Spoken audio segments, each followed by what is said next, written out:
Hi everyone, this is the continuation of Civics Chapter 6, Political Parties. In this video, we will start with the topic National Political Parties. So there are two categories of parties since we are in a federal system of government and we have more than one layer of government.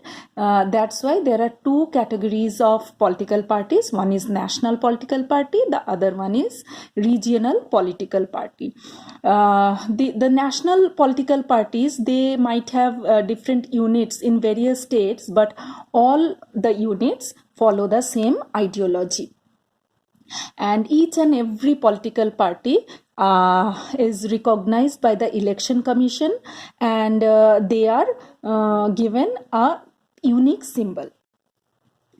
To be a state party, this is national party. To be a national party, a party which secures at least 6% of the total vote in Lok Sabha election or assembly elections in at least 4 states and win at least 4 seats in Lok Sabha is recognized as national party.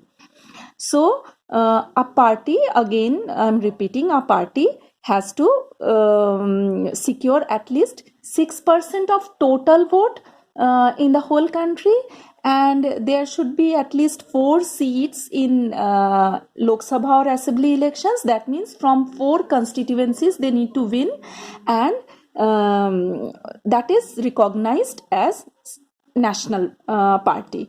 State parties are prevail in states, different states only. A party now, what makes a party state party?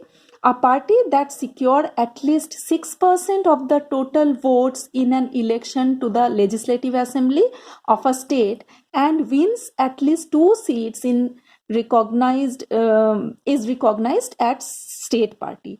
So in the Vidhan Sabha election or legislative assembly election, a party which wins at least 2 constituencies from 2 constituencies and total 6% of total vote is recognized as state party. Presently, we have 6 national parties. Indian National Congress, INC, the symbol you can see from here. Bharatiya Janata Party, BJP, Bahujan Samaj Party, BSP, Communist Party of India, Marxist, which is known as CPIM, and Communist Party of India, CPI, and National Congress Party, NCP. So these are the national parties, and there are many state parties in India. You can see those state parties from here. There are different state parties with different symbols like Shiromani Akali Dal in Punjab, Indian National Lok Dal in Haryana, Uttarakhand Kranti Dal in Uttarakhand, and Rashtriya Lok Dal in UP, Samajwadi Party in UP, Jharkhand Mukti Morcha in Jharkhand. There are many. So these are the regional parties or state parties. Next topic is challenges to political parties. So in democracy, the political party faces different challenges, and there are 4 main challenges we will be discussing. The first challenge is known as lack of internal democracy. So let us discuss about the lack of internal democracy. In a political party, there is most of the time there is no internal democracy. That means the party members doesn't know itself what is going on in the party. They do not maintain any membership register. Most of the time the top leaders know about the movement of the party. Other workers, they do not know much about the party, and there is no meeting, organizational meeting or discussion in between the party.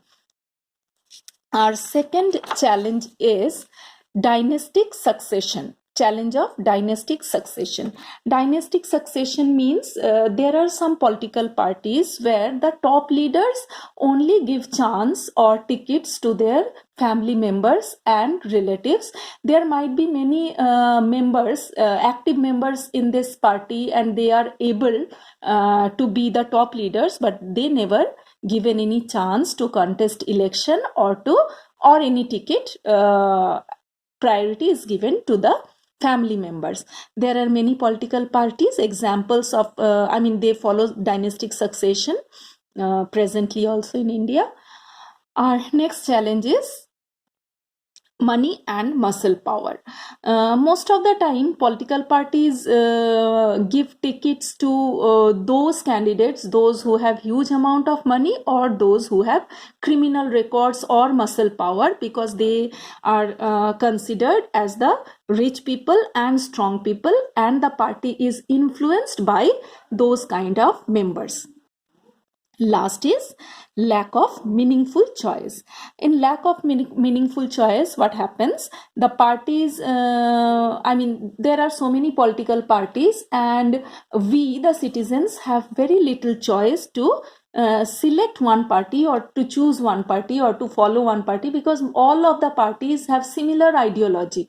So they act similarly, and as a result, we just have to pick and choose one party. So there is really very few option to the citizens.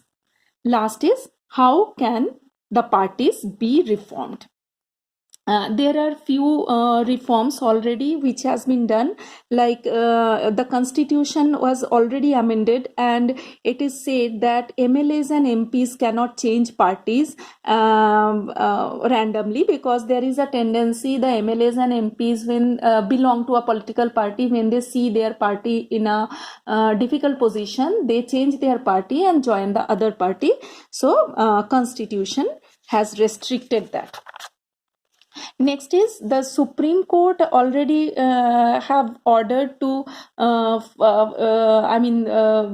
political the candidates, those who wish to fill the nomination form, they need to fill an affidavit also, and on that affidavit they need to declare about their properties and assets, their educational qualification, and if any criminal case is pending against them, that has to be also declared. Third is, the Election Commission passed an order making it necessary for political parties to hold organizational meeting. The parties, the members of the party need to meet regularly and need to discuss their policies.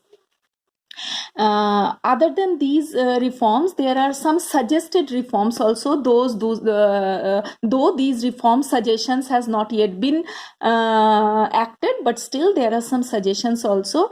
There should be a law made to regulate the internal affairs of political parties. It should be made compulsory for political parties to maintain a register of its members, to follow its own constitution, and to have an independent authority to act as a judge in case of party disputes. As we discussed in the challenge, that lack of internal democracy, to avoid this lack of internal democracy, these has been suggested. Next is, it should be made mandatory for political parties to give a minimum number of tickets, about 1/3 to the women also. So here it is suggested that a particular portion of tickets has to be reserved for women from each political party. Third is, there should be state funding of elections. As we know that the government has restricted some money, like for Lok Sabha election, government give 25 lakh for each constituency, and 10 lakh for each state assembly election, 10 lakh for each constituency. That funding should be increased. Next is, there should be state fund, it is already done. There are two other ways also to restrict this thing. One is, people put pressure on political parties. If people put pressure on political parties, they will act properly. And the other thing is, people should participate in political parties so that the political parties take people's view also, and they can modify their party activity. So that's it. Thank you.